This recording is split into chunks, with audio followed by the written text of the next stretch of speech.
দেখো, কালকে যেখানে কাঁঠালটি ফেলেছিলাম সেখানে কত বড় একটা কাঁঠালের গাছ হয়েছে। টুম্পা, এটা একটা জাদুর কাঁঠাল গাছ। এই গাছের কাঁঠাল কখনোই শেষ হবে না। এখন থেকে প্রতিদিন তুমি অনেক কাঁঠাল খেতে পারবে। টুম্পা, আমি বাজারে যাব। ঘরে যে রান্না করার মতো কোনো বাজার নেই। তুই বাড়িতেই থাক মা, অন্য কোথাও যাস না কিন্তু। আমি বাজার থেকে তোর জন্য চকলেট নিয়ে আসবো। মা, তুমি বাজার করতে যাচ্ছ? আমাকে তোমার সাথে নিয়ে যাও না মা। না রে টুম্পা, তোকে কি করে নেব বল? তুই তো আমার সাথে গেলেই খাওয়ার বায়না ধরবি। আমার কাছে যে বাড়তি কোনো টাকা নেই। তুই গেলেই বলবি এটা কিনে দাও, সেটা কিনে দাও। আমার কাছে তো অত টাকা নেই রে মা, তুই বাড়িতেই থাক। ও মামা, আমি তোমার কাছে কিছু খেতে চাইবো না। তুমি শুধু আমাকে একটা চকলেট কিনে দিও। তবুও তোমার সাথে আমাকে নিয়ে যাও না মা। আমার যে বাড়িতে একা একা থাকতে একদমই ভালো লাগে না। আমার কাছে যে টাকা আছে সেই টাকা দিয়ে তো ঠিকমতো বাজারই করতে পারবো না রে মা। তুই কিন্তু কোনো কিছু খাওয়ার বায়না ধরিস না। আমার কাছে কোনো টাকা নেই। চল, এখন দেরি হয়ে যাচ্ছে।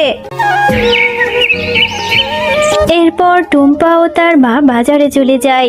আর টুম্পার মা যখন বাজার করছিল তখন টুম্পা বাঘমামার কাঁঠালের দিকে তাকিয়েছিল। ও মা, ওই যে দেখেছো, বাঘ মামা ওইদিকে কাঁঠাল বিক্রি করছে। কত সুন্দর কাঁঠালের সুগন্ধ বেরিয়েছে, তাই না? হ্যাঁ রে টুম্পা, খুব সুন্দর কাঁঠালের সুগন্ধ বেরিয়েছে। কেন রে মা, কি হয়েছে? ও মা, তাহলে আমাকে একটা কাঁঠাল কিনে দেবে? দেখো না, ওই কাঁঠালের ঘ্রাণে আমার খুব কাঁঠাল খেতে ইচ্ছে করছে মা। আমার অনেক লোভ লাগছে, ইচ্ছে করছে যদি একটা কাঁঠাল খেতে পারতাম। দাও না মা আমাকে একটা কাঁঠাল কিনে। টুম্পা, এই জন্যই তোকে বলেছিলাম আমার সাথে বাজারে আসতে হবে না। আমার কাছে যে অত টাকা নেই রে মা। আর একটা কাঁঠালের দাম তো অনেক টাকা। অত টাকা আমি কোথায় পাবো? এমনিতেই বাজারে এসে সবজির যা দাম দেখছি, সবজিই তো মনে হয় কিনে নিয়ে যেতে পারবো না। ও মা, একটা কাঁঠাল কিনে দাও না মা, খুব খেতে ইচ্ছে করছে। দাও না মা একটা কাঁঠাল কিনে। আচ্ছা ঠিক আছে, চল। যদি বাঘমামা বাকিতে একটা কাঁঠাল দেয় তাহলে তোকে আজই নিয়ে দেব, নয়তো অন্য দিন মা। বাঘমামা, আপনার দোকানের কাঁঠালগুলো খুব সুন্দর সুগন্ধ বেরিয়েছে। কত টাকা করে বিক্রি করছেন মামা? আমাকে একটা বাকিতে কাঁঠাল দিবেন? আমি আপনাকে 2-3 দিন পরেই টাকা পরিশোধ করে দেব। আরে শেফা, কাঁঠাল খেতে এসেছিস, তাও আবার বাকিতে? বাকিতে কোনো কাঁঠাল নেই। যদি আমার কাঁঠাল খেতে হয়, একটা কাঁঠালের জন্য 200 টাকা করে দিতে হবে। আগে 200 টাকা দিয়ে তারপর কাঁঠাল নিয়ে যা। আমার দোকানে বাকিতে কোনো কাঁঠাল নেই। বাঘমামা, আমার মেয়েটা যে কাঁঠাল খাওয়ার জন্য বায়না ধরছে, একটা কাঁঠালই তো। আপনি আমাকে বাকিতে দিন না।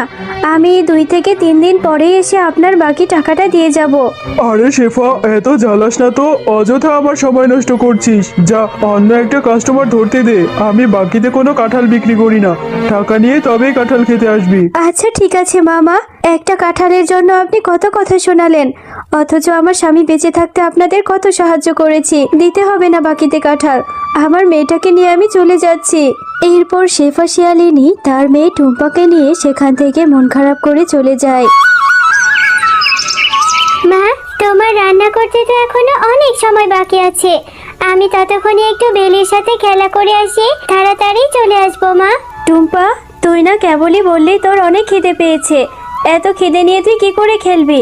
একটু পরেই যাস, এখন যেতে হবে না। হ্যাঁ মা, আমি তাড়াতাড়ি চলে আসবো। আর তুমি মন খারাপ করে আছো?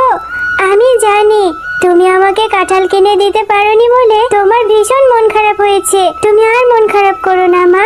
খুব বুদ্ধি হয়েছে তাই না? মায়ের মন খারাপও বুঝতে শিখে গেছিস। আচ্ছা রে মা, আমার টাকা হলে আমি নিশ্চয়ই তোকে বড় একটা কাঁঠাল কিনে দেব। যা, এবার খেলতে যা, আর তাড়াতাড়ি বাড়ি ফিরে আসবি। আরে, ওই তো দেখছি ববি। ববি ওর মায়ের সাথে এখানে কাঁঠাল পাড়ছে। কিরে ববি, তুই আজকে খেলতে যাবি না নাকি? কখন থেকে তোকে খুঁজছি, আর তুই এখানে কাঁঠাল পাড়ছিস? হ্যাঁ রে টুম্পা, আমাদের গাছের কাঁঠালগুলো না পেকে গেছে। খেতে যে কি সুস্বাদু, অনেক মিষ্টি, অনেক মজাদার। ও তাই? আমারও না কাঁঠাল খেতে খুব ইচ্ছে করে, কিন্তু কি করে খাবো রে? আমার মায়ের কাছে যে অত টাকা নেই। আমার মাকে বলেছিলাম, কিন্তু বাজারে কাঁঠালের অনেক দাম বলে আমাকে কিনেই দিতে পারেনি। আচ্ছা আচ্ছা, তুই একদম মন খারাপ করিস না। আমাদের অনেক কাঁঠাল আছে, দাঁড়া আমি আমার মাকে বলছি। তোমার কাঁঠাল কাটা কি হয়ে গেছে? আর কাঁঠাল কি পেকেছে? আমাকেই দাও, আমি কাঁঠাল খাবো। দেখো মা, আমি টুম্পাকেও সাথে করে নিয়ে এসেছি, টুম্পাও কাঁঠাল খাবে। ওকে একটা কাঁঠাল দাও না মা। আজ আর কাঁঠাল কাটবো না রে বেলি, আর আমাকে তোর সাহায্যও করতে হবে না। চল বাড়ি ফিরে যাই। আর টুম্পাকে বলছিস কাঁঠাল দেওয়ার কথা? একটা কাঁঠালের অনেক টাকা দাম, টুম্পাকে ফ্রিতে কেন কাঁঠাল দেবো? কাকিমা, তোমাদের কাছে তো কত কাঁঠাল ধরেছে, কত বড় বড় কাঁঠাল। আমাকে ছোট একটা কাঁঠাল দাও না কাকিমা। টুম্পা, তোদের মতো গরিবদের নিয়ে আর পারি না। আমার মেয়েটাকে পটিয়ে চলে এসেছিস কাঁঠাল খেতে, আমি তোকে কাঁঠাল দিতে পারবো না রে। আমাদের গাছে তো কত কাঁঠাল ধরেছে মা, তাহলে তুমি টুম্পার সাথে এমন ব্যবহার কেন করছো? ওকে একটা কাঁঠাল দিয়ে দাও না মা, ওরা তো অনেক গরিব, ওরা টাকা কোথায় পাবে কাঁঠাল কিনে খাওয়ার?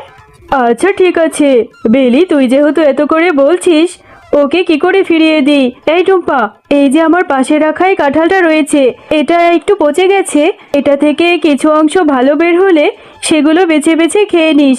যা, এই কাঁঠালটা নিয়ে বাড়ি যা। আচ্ছা কাকিমা, আমি তাহলে ওই পচা কাঁঠালটাই নিয়ে যাই। ওটা থেকে কিছু অংশ ভালো বের হলে আমি মজা করে খাবো। এরপর টুম্পা সেই পচা কাঁঠালটি নিয়েই তার বাড়ি চলে যায়। ওমা, দেখো না, বেলির মা আমাকে এই কাঁঠালটা দিয়েছে। ওদের গাছে জানো অনেক কাঁঠাল ধরেছে। তুমি এই কাঁঠালটা একটু কেটে দাও তো, এটা থেকে কিছু ভালো অংশ বের হলে আমি খাবো। টুম্পা, সেই কখন থেকে তোর জন্য আমি খাবার নিয়ে বসে আছি, আর তুই এই পচা কাঁঠালটা নিয়ে এসেছিস? বাঘিনী মামি তোকে এই পচা কাঁঠালটা ধরিয়ে দিল, আর তুই নিয়ে চলে এলি। এটা এক্ষুনি ফেলে দে বলছি। পুরো কাঁঠালটাই তো নষ্ট না মা, কিছু অংশ তো ভালো পাওয়া যাবে। তুমি আমাকে ওই 2-3টা রোয়াই দাও না, আমি ওইটুকুনি খাবো। টুম্পা, এভাবে জিদ করিস না মা, এই পচা কাঁঠাল খেলে তোর পেট খারাপ করবে, পেট ব্যথা হবে, আর অসুস্থ হয়ে গেলে ডাক্তার ইনজেকশন দিবে। যা মা, এক্ষুনি এই কাঁঠালটা ফেলে দিয়ে আয়। আমার টাকা হলে আমি তোকে ভালো একটা কাঁঠাল কিনে দেবো মা। আচ্ছা মা, ঠিক আছে। আমার আবার ডাক্তারের ইনজেকশনে খুব ভয় লাগে। আমি এই পচা কাঁঠাল খেয়ে অসুস্থ হতে চাই না। আমি এক্ষুনি এই কাঁঠালটা ফেলে দিচ্ছি। এরপর টুম্পা তার মায়ের কথা মতো সেই পচা কাঁঠালটি নিয়ে তাদের বাড়ির সামনের পুকুরে ফেলে দেয়।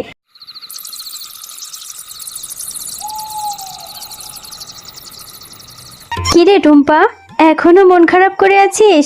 আয়, রাত হয়েছে, ঘুমিয়ে নে মা। আমি তোকে কথা দিচ্ছি, আমি টাকা জমিয়ে তোকে বড় একটা কাঁঠাল কিনে দেব। আরে, এই পুকুরে এত বড় একটা কাঁঠাল গাছ কোত্থেকে এলো? মা, ও মা, এদিকে এসো না। দেখো মা, আমাদের পুকুরে কত বড় একটা কাঁঠাল গাছ হয়েছে। কালকে যেই পচা কাঁঠালটা ফেলে দিয়েছিলাম, সেই কাঁঠালটা থেকে মনে হয় এত বড় গাছ হয়েছে। টুম্পা, তোমরা মাও মেয়ে অনেক ভালো, তাই তোমাদেরকে এই পচা কাঁঠাল থেকে এত বড় একটা জাদুর কাঁঠাল গাছ হয়েছে। এই কাঁঠাল গাছটি থেকে কখনোই কাঁঠাল শেষ হবে না। তোমরা তোমাদের ইচ্ছে মতো কাঁঠাল নিতে পারবে, আর এই কাঁঠালগুলো বাজারে বিক্রি করলে তোমাদের কষ্টও দূর হয়ে যাবে।